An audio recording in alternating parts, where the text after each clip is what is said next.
Hello, and welcome to Sobercast. We provide AA speaker meetings and workshops in a podcast format. We are an ad-free podcast, and if you enjoy listening, please help us be self-supporting by visiting Sobercast.com, look for the donate link, and drop $1 or $2 into the virtual basket. Also, if you're a member of NA or have friends that are, please tell them about our other podcast, NAPOD. NAPOD features NA speakers and workshops in the same format as Sobercast. We upload a new speaker every day, and it's easy to subscribe by searching for NAPOD, N-A-P-O-D, all one word, on any podcast player app, or go to napod.xyz if you'd like to listen online. Hope you enjoy the podcast and have a great day.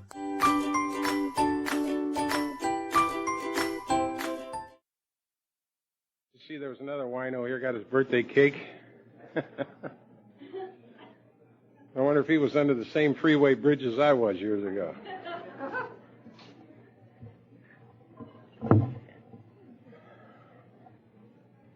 I'm still driving. You'll have to excuse me a little bit.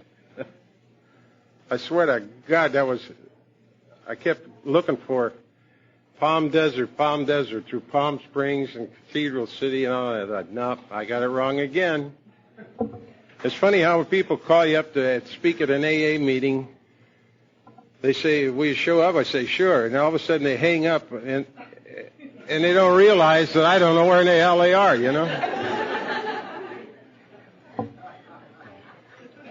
They've been going there for years. I haven't, you know. But that's what I like about alcoholics. They're very thorough. I don't know how you got this program, but I had a mother on this program. And she and a gal friend of hers by the name of B. Follette, her name was at that time. Maybe some of you gals know her as B. She's my sponsor, and those two broads used to drag me around AA. So that's how I got acquainted with Alcoholics Anonymous. They would build up some pretentious story about two broads stuck on a Pacific Coast highway with a broken-down automobile, subject to all sorts of violations, right? And finally I'd look at them and say, okay, I'll drive you, all right? So we'd get in the car and we'd go to the AA meetings, and they'd come in and everybody'd say, hi, B, hi, Irene, how are you? You know, loving each other up. And they'd turn around and they'd say, oh, this is Chuck. And so two guys would look at me and they'd say, oh, you're Chuck, come with us, you know. It was the same old routine. They would sit there and they would talk about their drinking. And I used to say to B and Mom, you know, your drinking is not your obsession. My drinking is your obsession. Will you two broads get the hell away from me, you know? And it never occurred to me till after I got on the program that any guy in his right mind would have never approached these two broads. I don't care where they were, see.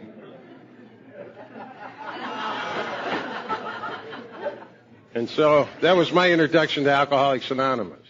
And B said to me one night, she said, honey, why don't y'all try to identify?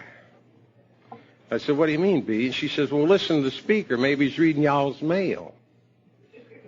So I said, hell, I'm not going anywhere. I'll listen to this one, you know. So he comes out, and his name is Red. Now, Big Red stood about 6 inches taller than I am. He had hands like shovels.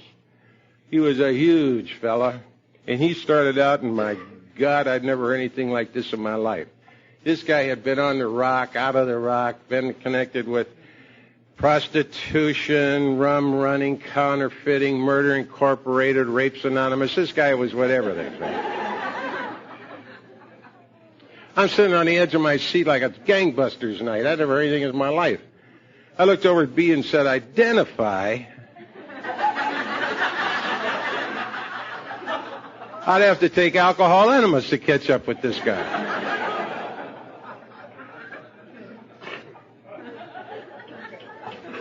And then there was another night we were there, and you ever have the feeling, if you're an alcoholic or have those tendencies, you ever have the feeling somebody's staring at you? Well, I was sitting up in the front row with B and Mom waiting for them to give their pitch, and all of a sudden I look over and there's an old guy staring at me. Here, give me that thing. I'll bust this thing.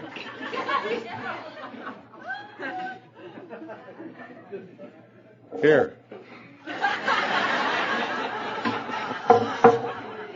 This way, here.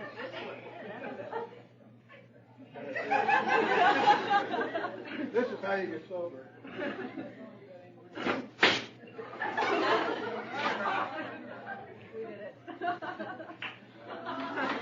Give him a hand. Jerry, did you ever do that? I remember, that brought back a memory, I'll tell you. Woo-hoo. I had gone out and I bought a brand new Mercury convertible, red. And this is back in the days when they had those huge bumpers, the booby bumpers on them. And I come driving home, and I back it, mailbox, rose bushes, and all in the garage, and I go to sleep, pass out, I should say. And all of a sudden, I hear my little daughter saying, "Come on, Daddy, take us for a ride in our new car." And I'm like, I thought, I just heard something, you know. And second time, she said, "Daddy, take us for a ride in our new car." I jumped up and I said, "What car?" It scared the hell out of this kid. And she said, "Oh, Daddy, you're so funny. Our new car, come on." So I thought, oh, my God, what have I done, you know? So I went and I peeked out the Venetian blinds, and there stood that monster with his face hanging out of the garage. And I thought, oh, my God, I've heard about this in AA. So I went out and I pulled the garage door down, and the kids would throw it back up again. And like I said, trying to get the bottle open, and I went into this little bathroom where he had standing there, you know. And I remember standing in front of the sink, and I had this pint, and I was trying to get that lid up. You know, they put that damn plastic around there, you know, and you're trying to get the thing undone, you know, and I'm standing in front of the mirror saying, "Oh, boy, Chuck, you've done it again.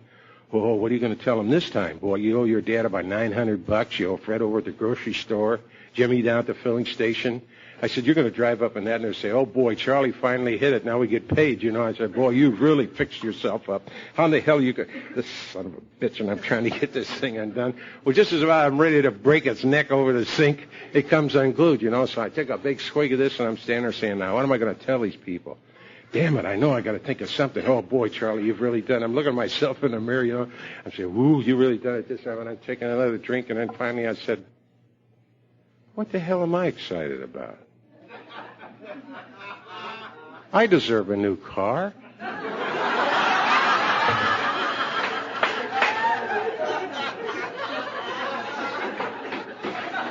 Just reminded me of it, trying to get that damn thing open. I used to hear the word insanity from the podium, and I thought, insane? What the hell are they talking about? Doesn't everybody live like this? And so that was my introduction to AA. And all those things that I had heard from the podium I hadn't done yet, so I had to go on my way. And needless to say, that it didn't take too long. It didn't take too long. It was just a couple of 3 or 4 more years. And I ended up at Wino under the freeway bridges. Now, that's when they were building the Ramona Freeway to get out here to San Bernardino. They used to call the San Bernardino Freeway the Ramona Freeway. And they used to build the bridges first. And I was way the hell out in the country, sitting under with my old 1941 Oldsmobile with steel floor and headliner to match, and my wine bottle, dreaming those dreams, wondering what happened to the boy genius, what happened to all those things that we were going to be, you know? Identify. You know, I had trouble with that word identifying, and these words that I heard from this podium I had trouble with. You see, I come from an alcoholic family. My mother was an alcoholic and my father was a wino. And unless you come from that kind of environment, unless you come from that kind of instability, it's pretty difficult for a child to find any kind of an identity. All I did was I wanted out. And so I got out of high school early. I had one of those kind of minds. And so I wanted to get away. I was tired of the constant battling and game playing and always blaming it on the kids or somebody else. The whole childhood was nothing but chaos.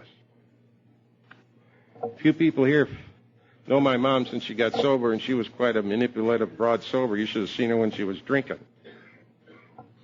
And so I graduated from high school early. I got interested in airplanes. And I went to Lincoln Aeronautical Institute. And when I graduated from there with a engineering degree and a full pilot, the war was declared. So I became a brand new second lieutenant in the Air Corps in the training command. And when I got the hell out of that, I was always looking for identity of some kind. I remember in high school, I tried to be cheerleader, so when people would say to me, "What are you, little boy?" I could say I was a cheerleader. I was always trying to be something. In fact, I had a saying when we were drinking, let's get drunk and be somebody, because I didn't know what the hell I was. And so when I got out of the service, I ran into a buddy of mine. We went in the building business, and I realized I needed some more education. So I went back to college and became a registered architect, always seeking some kind of an identity. And it was there, because I hated alcohol, it was there in the building business that I became acquainted with booze. Because out on the job back, what happened was when I got out of the service, I was in St. Louis, Missouri. I came back home and got married. My wife got pregnant. We went back to Missouri, and that's where I got into the building business and in the architectural practice. And back there, for every 4 guys you got on the job, at 10 in the morning and 2 in the afternoon, you got to have 4 bottles of beer for them, or it's bye-bye, Charlie. So they used to chug-a-lug with the beer there. And they used to say to me, come on, chug-a-lug with the beer there. Can't you drink like a man? And a few years later, they're looking at me and saying, my God, can't you drink like a man, you know? And so needless to say, I lost all of that. In fact, when I was back there, I even ran for state senator. Always wheeling and dealing. And when I came to California, naturally, that's when my mother drugged me around to introduce me to AA. But I had to continue on. I had to go down that trail. I had to do all those things that I'd heard from the podium. And when I came into AA 31 years ago, there were nothing but a bunch of guys my age, a bunch of old farts. I didn't like old farts then. I don't like them today. And they used to call me the kid, and they'd say, how much do you drink, kid? And I'd say, about 3/5 of wine a day. And they'd say, hell, we used to spill that much when we got the first one down. All over our tie or shirt or whatever. And I learned a lot of tricks going to those meetings, because I always had trouble getting that first one down in the morning. And I learned about how to do it with the towel and the glass and all of those things. And I learned about hiding the booze. I don't know about you. Did you ever wake up and you look outside and it's dark? You don't know what time it is, but it's dark. And you think, oh, my God, did I leave anything? You know, you look over at her and say, boy, she poured it out. I'll kill her, you know. And then you say, no, I don't want to wake up the bear. And so you're out of bed, you're going through the cabinets, you're going through everything, and you say, God, I can't find anything. And I was really getting nervous time, you know. And I say, oh, I know, out in the front ivy. I hid some out in the front ivy. And you're out there on your hands and knees in that wet, sloppy ivy, you know, those snails going, you know. And the dogs are barking, and first thing you know, they're helping you hunt for whatever the hell you're hunting for. I trained a lot of bottle retrievers there in West Covina. And so it finally happened. It finally happened. I remember my mom and dad used to come out. And no people, did anybody ever look at you and say, if it makes you sick, why do you drink? That used to get to me. And the other one was, I'd be sitting in this overstuffed chair of mine in my own urine and other foreign objects. And this well-meaning person would look at me and they'd say, Chuck, why don't you use your willpower? If I had any willpower, I'd use it on my bladder, right? And like all good winos, I used to get angry and I'd stand up and suck wind, you know. Suck. And it's difficult when we're drinking, you know, those dreams, those hopes and those wishes. And you know the disappointment we would see on the people's faces. But that didn't touch anything, the disappointment that I had for myself. It's difficult for the non-alcoholic to understand this agonizing feeling that you and I get. We talk about it as the lonesomeness. We talk about it as those promises failed, not to the other people. But as I used to sit there and dream of those things that I was going to do, tomorrow it was going to happen. I was always at planning and everything else, and always I would end up with that wine bottle. See? That wine bottle. And I remember I used to stand in front of that same little mirror there where I almost broke the neck off of that bottle, and I used to say, by God, I'm going to beat this thing, and those crocodile tears would run down my face, you know. And I say, I'm going to beat this thing, because my mom and dad had just been out, and I'd seen them walk out to the car with my wife, completely ignoring me. And that's what used to get to us. I don't know about you, but what used to get to me was the way that they would act towards us, you and I, this hopelessness, this thing that they, not so much what they said, but that innuendo of treatment. Not only was the agony of my own broken promises to myself, but this constant aggravation of lack of understanding, as I thought it was. And having that alcoholic personality of always screaming out for that justice, you know. And so this used to tear at my very soul. And I would go in there and I'd cry, and those tears would run down. And I'd say, I'm going to show them I can beat this thing. I'm going to prove it to them. By God, I'll get a job and I'll pay them back every damn dime with interest, too. You know, I'd go all through that thing, you know, and then go in and sit down and have another drink, you know. The hopelessness. No wonder the non-alcoholic would look at us and shake their heads. And I would get this thing about all that you have, all this education, all these degrees. Why are you wasting this? Why are you doing this? Why are you doing that? Sure, I didn't have any answers. I didn't know what I was. Because the feeling was dead. How do you identify with no feeling? How do you identify when you're the problem yourself? And that's the amazing thing about this Alcoholics Anonymous, is that if we finally have some place to go where there's other identities. But when you're sitting there alone with that drink, how do you identify being the problem? Because if you're like me, deep down in that gut, there's that one wish that tomorrow I'm going to do something about it. Tomorrow morning when I wake up, that's what I'm going to do. And I used to write notes. And I used to try to plan. And I used to try to do all of these things, you know. All of the rules of the how-to books. You see, where's the power of those education? Where's the power of these diplomas? Where's the power of all this knowledge? You see? Alcohol, cunning, baffling, and powerful. Do you know that you and I are the most written up people in the world? If you'd like to really search and find out about alcoholism, the medical libraries have got stacks of information on you and I. This disease has baffled nations, civilizations for thousands of years. And only in this millennium have we found this thing, this fellowship of you and I, where we can share. Where we can share.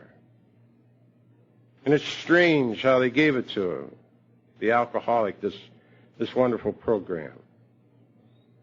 And so when I finally came to Alcoholics Anonymous for me, I met my Waterloo on Old Highway 39, which is Glendora Boulevard in West Covina. Now, this is over, like I say, 31 years ago. It was before it was a bedroom town. The farms and the walnut trees and the orange trees and the zinnias. They used to plant acres of zinnias out there. My God, those things went everywhere.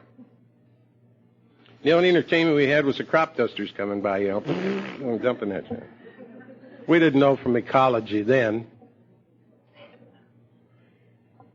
And so in my walking all up Old Highway 39, I had gotten in a fight with my wife, and I'd taken her grips, and I'd packed my clothes in them, and I said, I'm going to leave you, and I'm going to Las Vegas, and I'm going to win some money and come back and shove it you know where, and I took off. Well, they had planted full acreage of cabbage and cauliflower out behind me. So I went out the back door and right through the cabbage patch and over into the cauliflower field. Do you ever try to walk through one of those sober? You got to be real loaded and carrying two heavy grips. And I get out in the middle of this cauliflower field, and I take the tall grip and I stand it up on end. Then I put the short one on top of that, and I pull out these 2 pints that I had there, and I said, we'll now have an AA meeting. And so I told that one cauliflower head that looked like Bee just what I thought of her. The other one looked like my mother and Stu and Art and a lot of the other guys. And I said, up yours. And I picked up my grips and I went over to Highway 39. As I was walking along, all of a sudden something happened to me.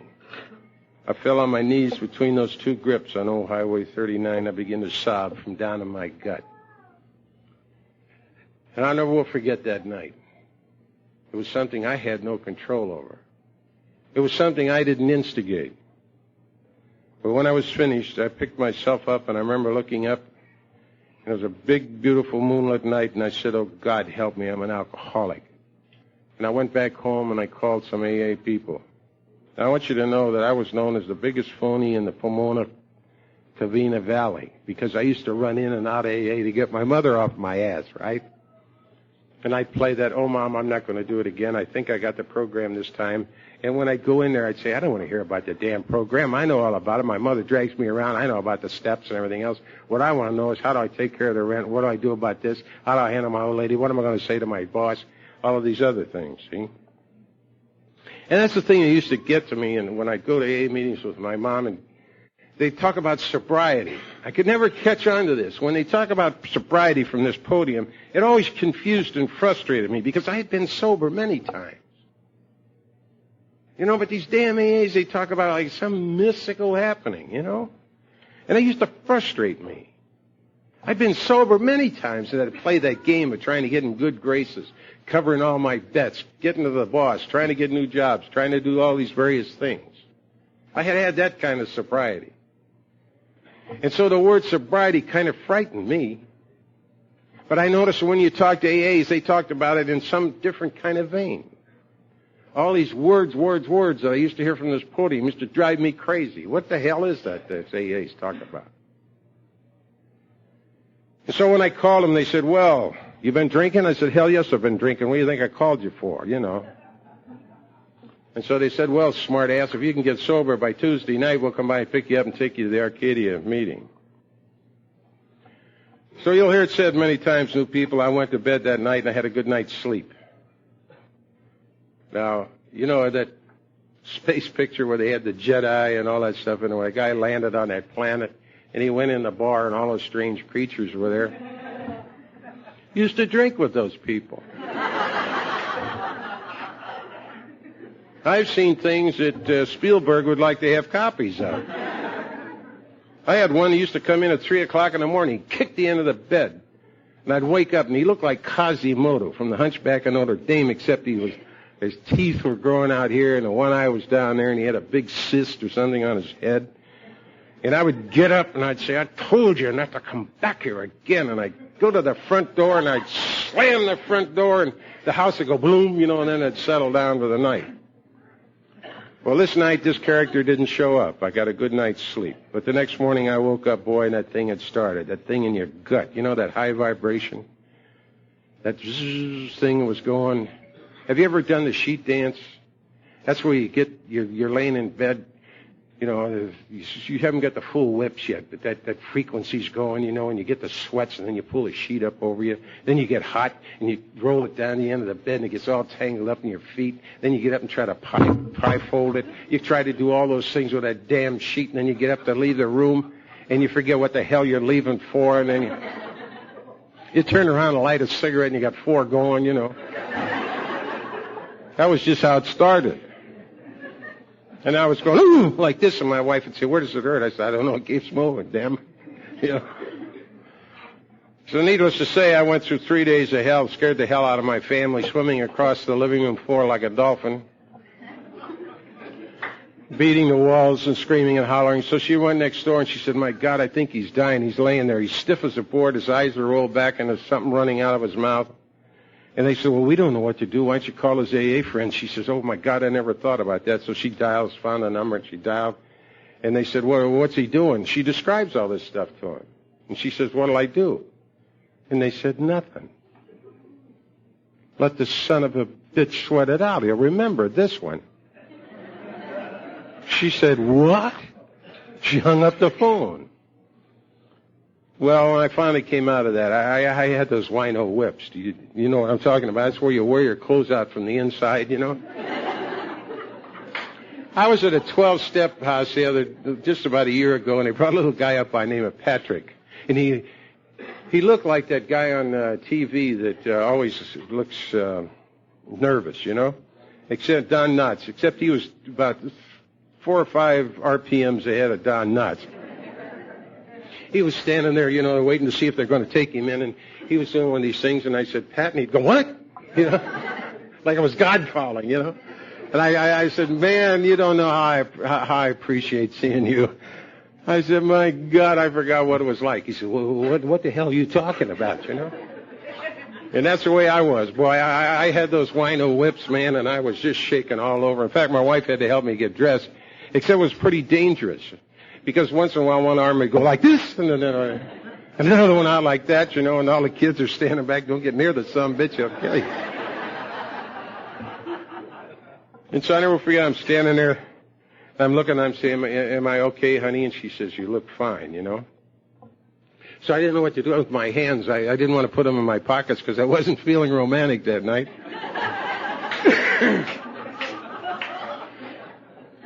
In fact, you know how they turn the car off in the diesels? I was down at the market near my house a while back, and the guy got out and he turned it off. And he's standing there looking at it while it's still running. I looked at him, I said, my God, I used to be just like that.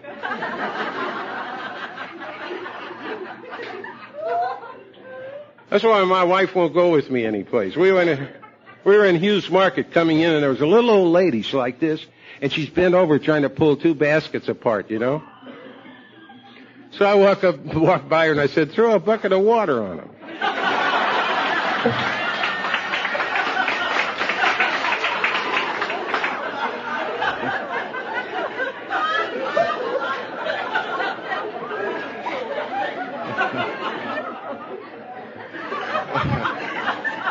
My wife goes this way, the little old lady collapsed in the basket. I got two women avoiding me in that market. That old lady and my wife. Just get the hell away from me. I don't know you. You know? Oh, my.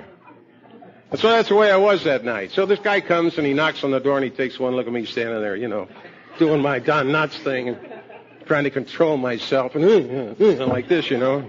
He takes a look at me and he says, oh, my God. I said, please, I've scared him enough. I got to get to the meetings. Please, please take me. So he says, okay, come on. So we get down the step in this little gravel driveway. I got a two-bedroom shack in West Covina there. We get down and this guy's got a brand new Pontiac. This is when that two-tone first came out in the 50s, you know. And it's metallic green. And it's got forest green. I'm a car freak anyhow, and I stand there, you know. Boy, isn't that pretty, you know. So we get up to the car, and he starts to put the key in, and he freezes, and I'm standing there, you know. What the hell are we waiting for, you know? And all of a sudden, he looks over at me, and he looks back at that car. You know. And he's, you know, he just keeps looking at me, and finally it dawns on me, as stupid as I was. I said, don't worry, man, I don't have anything left to throw up on that thing. He said, you sure? All the way to the meeting, he was going, you all right? I'm saying, yes, my God, I'm fine, you know. Then I get to the meeting, and here they come, all them happy alcoholics. Hi, it's alcoholics. I said, get the hell away from me.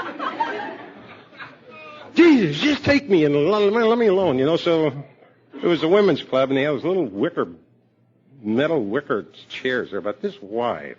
That always fascinated me. How do you get those broads get their big ass on that little... and sit there for hours playing bridge.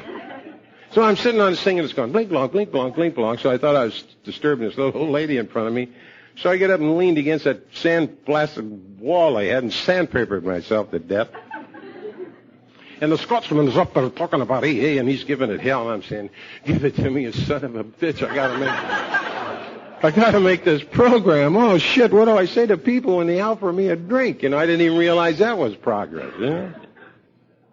And back in those days, they had a cure for everything. Now, when I was a kid, if I had snotty nose, constipation, stomach ache, fever, no matter what I had, my mother gave me castor oil and orange juice. They had a cure for everything called Caro syrup and orange juice. But I didn't know that, see? So they're afraid I'm having a sugar drop or a rush. I don't know what the hell it is. Because I'm whipping all over the place and sweating and turning gray and blue and everything else. So they bring me this thing of Caro syrup and orange juice. Now, I don't know what it is. And all of a sudden, they give me a big tablespoon of that stuff. It hits my mouth, and I got a recall of this castor oil and orange juice. And I'm going, They had a cure for everything called Karo syrup and orange juice. But I didn't know that, see? So they're afraid I'm having a sugar drop or a rush. I don't know what the hell it is, because I'm whipping all over the place and sweating and turning gray and blue and everything else. So they bring me this thing of Karo syrup and orange juice. Now, I don't know what it is, and all of a sudden they give me a big tablespoon of that stuff.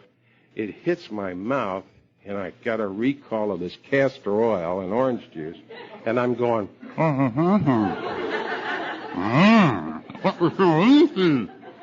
and they're not getting close, man. They're saying, well, what the hell is he saying? You know, and finally one guy says, I think he's asking what it is. It's Karo syrup and orange juice. I said, oh. So they got me out in the kitchen pouring this crap down in me, you know. I don't know whether it helped or not. But so that was my first night in AA. That was for me. And like all new people, I had those millions of questions in the back of my head. What do you do about this? What do you mean by that? And I used to go to those meetings and drive those guys nuts. But the thing that always got to me about this program was this, you see, the progression of this disease I could understand, because I had been around long enough to see those that didn't make it go out and never come back. So I understood the physical side of this thing. I didn't have any trouble identifying with the physical aspects of this disease as far as I was concerned for myself. Because when I had those whips and those shakes and those many times, those aches and pains and those things that go with this disease physically, it's not hard to accept the fact that you got a disease, a disorder. But this thing always that bothered me was this, coupled with an obsession of the mind. As I told you, I have one of those kind of brains. And so as I went on and on, sobriety came to me. It was just as cunning and baffling as drinking was. I thank God I had some old-timers there. And back in those days, if you had 8 years, you were an old-timer. There were intelligent men, and they told me, as it says in the book, you may have also to find answers elsewhere, Charlie. And so I went back outside of AA. No, I didn't leave AA. I still continued my program. In fact, I was secretary and a lot of other things. But I went on a 12-and-a-half-year search. Now, this took me back through college and the psychologies, the philosophies, the divinities. I went through 4 different metaphysical institutions. I've been taught by Tibetans, yogas, masterminds, great minds. Searching and seeking for this thing. Because this chapter 5, New People on How It Works, is how it works. These steps, they talk about the spirituality of this program. This frustrated me because you see on this step 3 where they talked to me and they said, God as you understood him. You see, that's a self-responsibility. God as I understand. That's why I say this is an individual program. And so this sent me off on this search. And in my searching and seeking through all of these various trainings, I see people today studying these Oriental philosophies. But you see, they took me and they first had to teach me how to think like an Oriental. I'll just give you a little example. If I give you my pitch where I talked about the bottle, if I talk about my drunk-a-lot, if I really get into bringing the wild horses home to my little ranch in West Covina, my 50 by 110-foot lot, if I talk about those things, you see, the Occidental, we kind of people get involved in the drama, where the Oriental will listen to the story and seek the message. And so the symbologies, all of the things that you read, like in the interpretation of the Bible, is a Persian-based book it's predicated upon Oriental philosophy. The symbologies, the parables, all of these things have a relationship to a message. And so they had to teach me how to think like an Oriental before they could teach me the philosophy. And so in the searching and seeking, as I went through all of these things, I remember one day I had books up the kazoo, notes, and all this other thing. And I remember walking over this. I had a little room. It was about 12 by 14, I think, or 13.6 or 9. And I walked over at this window, and I remember looking up, and I said, Dear God, please, you've shown me all the great minds of the world. Please may I have a message of my own. And I went on about my business. Well, it was that next day or the day after I woke up, and there sat on the side of the bed was the old Mexican menu. Now, for you new people, you see the blue cover on the jacket on the book. Back in those days, we had an orange and white and yellow cover on there, and it had Alcoholics Anonymous in script across there. We used to call it the Mexican menu because that's what it looked like, one of those covers. And so I started opening up this book, and I started rereading it. And it seemed that all those questions that I had asked about the progression of the disease, what do they mean by these words that I hear from this podium in Alcoholics Anonymous? Because it was frustrating, it was confusing, baffling to me. The structure of these steps, all of these things that I wondered about in this program, I begin to get the answers to. And so it's strange how my higher power talks to me, because in this progression of this disease, I couldn't find this thing which was tied into the obsession of the mind. And a lot of people, especially new young people, ask me, well, with 31 years, how do these steps still apply to you? You see, my life is still unmanageable because they're talking to me about the residual of the alcohol, that personality that was developing. As I'll explain to you the things that I've discovered, I'm sharing with you my AA program. This is what I have discovered over the years in and on the program. And so as I got into these steps, I was coming home from a bull session with some intellectual buddies of mine. I don't know why you people want to be normal. I counsel a lot of normies. And so as I was coming home, I remembered the story that this man was talking to us that evening, and he was talking about an ancient lake. And the things that he described from this lake were fantastic.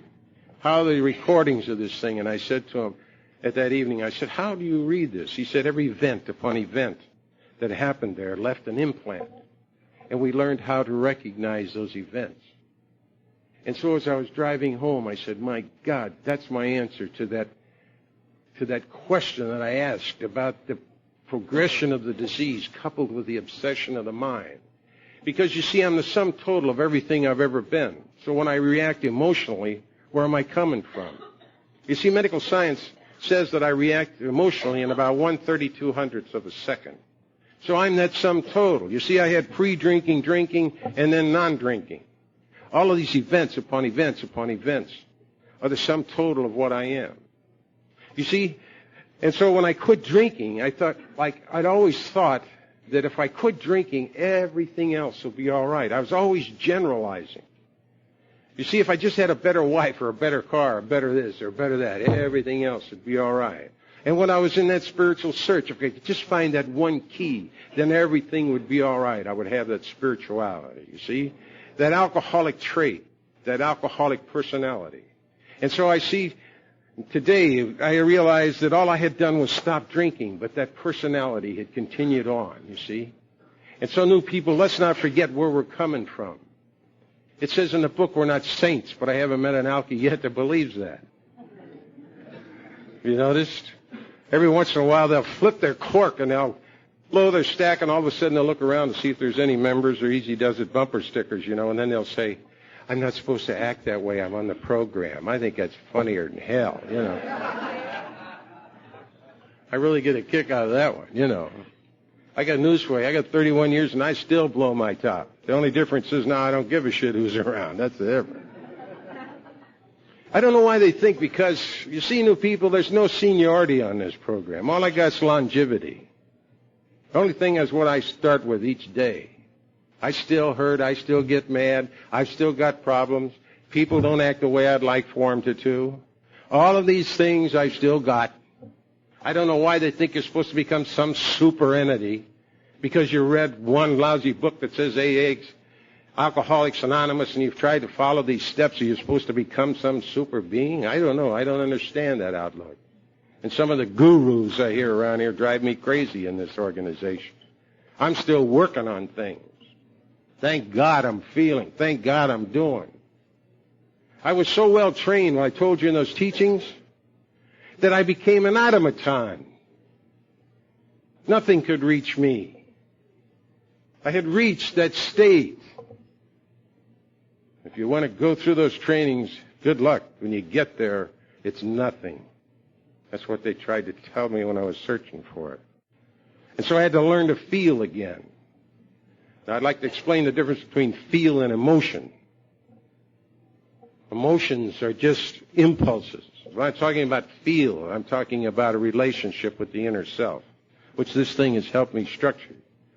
Because in this step one, that my life had become unmanageable. You see that progression of that disease, that reaction factor of what I am. I'm the sum total of things that happen to me. I can't deny what has happened to me. I can't deny those results of the validity of my own experiences. You see, so I have to react. They promised me that I would have life. You see, I just didn't know what the hell they were talking about. And so in those promises, as you get into this step 5 and you start working these steps, it said much shall be revealed to you. It said that God could restore me to sanity. He didn't say it would. And what is the definition of sanity? Reasonable thinking. And so as I said, when I got to this step 3 and they said God as I understood him, it made my responsibility to my relationship to this higher power. And so as I begin to test this thing, as I begin to look at it, my God, I had one that was fantastic. It was a lawyer, an accountant, or a salesman, all depending on what the hell I wanted to use him for in that particular deal or that particular relationship for that particular deal. I even see some of the young ladies and men looking for him, trying to get him to be a marriage counselor, or trying to get him to be a pimp, or trying to get him to be what do they call those, escort services, or meet a bride, or whatever the hell they are, you know. I see all these examples. But I was there. I had used that kind of a God. And I know that if you're anything like me, we want a spiritual report card. We like to know how we're going on. I heard the guy say, what step are you on? I had a baby of mine. He's got about 9 months. He's one of those kids that ask all the right questions. I don't know how in the hell I got him. But he called me up the other night and he said, after he talked to me a while, he said, what the hell step am I on? I said, you're still on step 1 like the rest of us. But I said, 2 and 3 are working for you. You just don't know that yet. But so as you get into these steps, you see they begin to take on a reality. And around here you'll hear people say, have you taken your inventory? They left out a word. It says moral inventory. And so as I began to read that, I said to myself, what the hell do they mean by placing that moral there? Because I have found that in reading this book, as I read it today, not like I used to read it. I used to read it with this intellectual horseshit and try to read into it what I thought they were saying, you see. And this showed up in step 4. Because they had put that word moral in front of the inventory. And so I said, what do they mean by this? And this puzzled me for a while until I got into the word moral, which has its roots in mores. And I began to research the thing because I had an understanding of moral. You see, I understand judicial, paternal, social, religious, philosophical, institutional, tribal morals. And as I began to break these down into areas, I thought, my God, that's what that means. You see, I'm a many-compartmental being. But I was always looking for that one moral principle, and if I found that, everything else would be all right. I had taken many a moral inventory.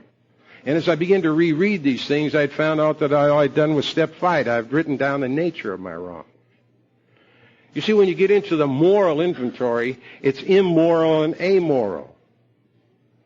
And so as I begin to seek these different compartments of my life, now how does this anonymous wino talk to me from the inside, emotionally? When do I call you up? When everything's going good? Hell no, man, I'm going to enjoy it because I don't know when it's going to end. But the minute I get in trouble, then I start calling around, right? And what's the trouble? The emotions. Because as the alcoholic, I'm emotionally disturbed. I'd like to say sick, but I got a little pride, you know. And so as we get into the emotions of this thing, we begin to see what I was. When I say we, I'm talking about me and this wino on the inside.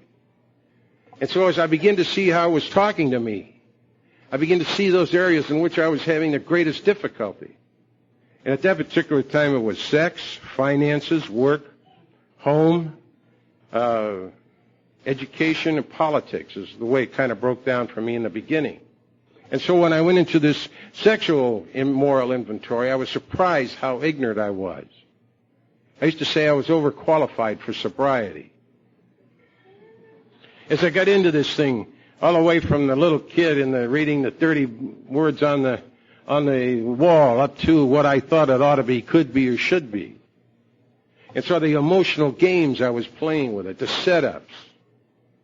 You see, around here you'll hear a word called rejection. You see, if you're like I am, the typical alcoholic doesn't know the difference between disagreement, rejection, and opinion. You see, whenever I was in a disagreement, I would take that as a rejection. You see, because the game that I was playing with my wife and this maneuvering, this manipulation, which we call romance, all of these games that were played with this thing, you see? And then how I would use it, like I said in my report card, I'd look for a spiritual report card because I want to know what kind of progress I was making. And if I was getting laid, the boss was treating me nice, the kids were not sick, that damn car was running right, and everything was going good, the weather was fine, boy, you ought to talk to my higher power. I got the spiritual side of this program like you wouldn't believe, right? All of a sudden, everything had turned to crap, and I'm saying, what are you doing this to me for? I've been a good boy. Why do you treat me like that? My God, I've been sober. You know, God quit picking on me, you know. 4 billion people on the face of the earth, and he picks me out, right? And so, as I get into this moral inventory, I begin to discover many aspects. We'll take finances. Now, I finance subdivisions, I finance motion pictures, I finance all this stuff. But the guy said to me, hey, smart ass, what's your bank balance? I said, hell, I don't know. So I had to sit down and do a moral inventory about this. I was always getting in trouble financially because I was predicating upon a come bet, a future deal, the things I had going.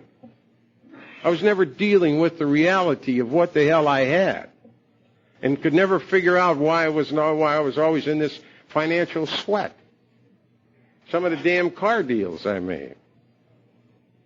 I used to buy a car every time I got emotionally upset. I don't know whether any of you have ever done that. I thought, now this will make it better. I'll look good, you know. I must have paid in my lifetime $100,000 in interest. And a few other things they gave me. And so as I got into this financing, I began to straighten that out. You see, I'm talking about the emotional areas of my life. What is the moral structure of this individual, this being? What are his standards? What are these things? Who judges me? You? Sure you will. It's natural. Somebody's out there taking my inventory right now. Some bitch didn't say this and he didn't say that. That's okay. You got to practice on somebody? Pick on me. But who really judges me? My mother? Who is it that says to the wino that he had to have those degrees? Who is it said to have a house on the hill? Who has said I had to have the horses, the boats, the big cars, the airplanes? My mother? Who set up all this stuff? And then who turns around and judges the wino? You see? How is this wino, how is this alcoholic going to have a chance with a righteous son of a bitch like me over him? You see? And so as I begin to get into this moral inventory, I begin to see what they were trying to point out to me. Because when I got into work, people asked me what I did. It used to take me 45 minutes to tell them how great I was.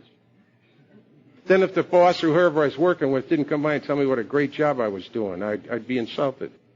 It never occurred to me that I present my credentials, the people hire me, and they pay me. They say thank you, you know. I had to make a big deal out of it.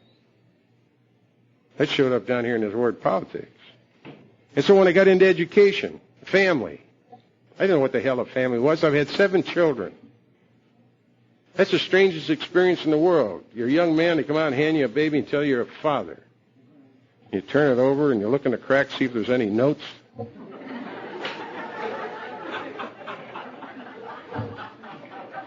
What the hell's a father, you know? I guess this is, you know. Here, you better take it, it's leaking, you know. And so it doesn't matter. Even if I knew what it was, my kids would have told me I didn't do it right anyway. Got him. But I got him. This is a very interesting meeting. We kill bugs, we open cans. Everybody comes in new in AA, they say, I wonder what those people are all about.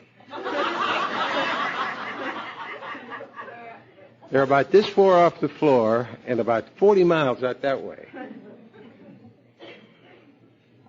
And so as you get into this moral inventory, you see, for me, it began to take on a new structure. It began to show me a survival. It began to show me a way out. It began to have something that was introducing me to something that I am. It began to show me the nature of my wrongs and what was behind them.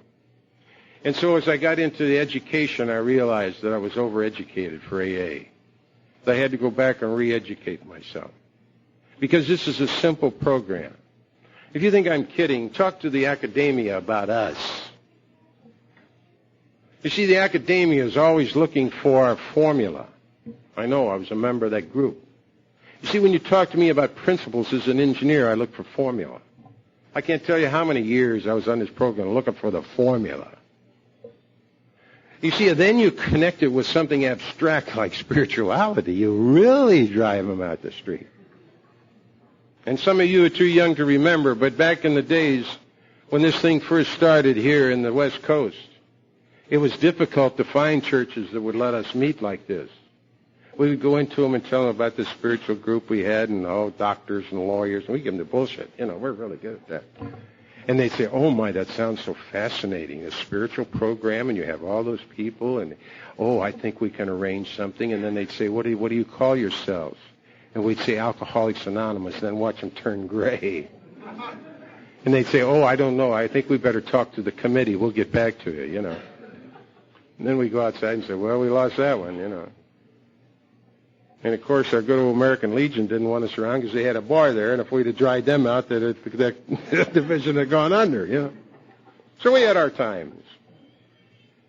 But getting back to this step 4 and how it works for me, you see, when I got into this education, I began to realize that I had to learn a new language because these AAs talk. They use the same words, but they seem to have different meanings. You see, I couldn't understand. I had a great deal of trouble with this word honesty. And so when I finally worked it out, this is what I've discovered for me about working this thing, honesty, because you see in these trainings and these various things I understand suppression, the results of suppression, the creation of inner pressures and all this other bullshit you read about. I can sit here and we can make clinical notes, but I don't amount to a damn. What I'm talking about is trying to help me as the simple alcoholic. How do I overcome these things? Because if you're like me, have you ever said that, by God, this is never going to happen to me again, and then 6 months down the road, there it is, you see? And as I was jokingly saying that I'm on the program, I'm not supposed to act that way, it's part of that suppression that I had. When I would have these thoughts, I would chop them off. You see, I've learned since then that when I have these thoughts, when I have this confusion and this frustration, to think it all the way through as far as I can, because then I have the whole story. Then I can make an honest evaluation about how I feel about something, not in an emotional reaction. Because as long as I was suppressing these thoughts and these things that were happening to me with the emotional identification to them, I was always constantly trying to suppress those things. I've got to overcome this stuff. I'm not supposed to act that way. This is how all of these things are going. And so as I get these problems, as I get these emotional things, I think them through. Where are they coming from? You see, then I can make that honest evaluation. And so this word honesty is expanded into many areas of my life, you see. When I came here, I had a definition of the word freedom, meaning to be free from something. And now I'm free to experience. Now I'm free to look at. Because when I got into that politics and that moral inventory, I began to see this politics of living, not Democrats or Republicans, but into the politics of living, because you'll hear manipulation used in AA. You'll hear these setups, game playing, and all these various things. And so this all comes under the heading for me, under this politics. How do I react when people try to politically use me to get something done? How do I politically set up myself to deal with others? And you'll find that some old timer or somebody will come up to you and they'll say, will you be my sponsor? Now, if you're a normal drunk, the first thing that's going to go through your head is, how do I save his ass and my face at the same time? You see, this politics, this looking good, this is a part of this disease that you and I have, and I've seen it through these years, is that constantly having to look good. This politics of living. All of this integration into becoming whatever the hell I am, you see. And so the spiritual side of this program, I've discovered that 90% of spirituality is common sense. That God takes care of its 10% the minute I begin to use some common sense. And so all these things, as it says, much shall be revealed to you. It's still for me, thank God. With the longevity I have, it's still a whole total and new experience. You see, I've been presented with many concepts and many identities. And if you were like me when I went to these spiritual people of the various denominations with my problem, the frustration they would express was, I'll pray for you so that you can go to heaven. Death was not my problem. Living was my problem. You see, I had died many times. And so in trying to seek this spirituality, trying to come to understand this comprehension, I've been through all the abstracts. I've been through all the images. And today I can say that I have what they promised me in this East Valley when they used to open the prayer.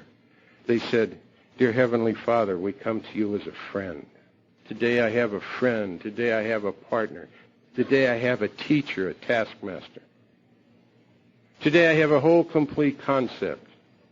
Today I see it I travel all over the country and I see this AA, the overall, but yet when I talk to each individual, I see it progressing along as its individuality. You see, a program of recovery through discovery. And that discovery is what they wrote there in the book. That one is God. May you find him now. Thanks for asking me out this one.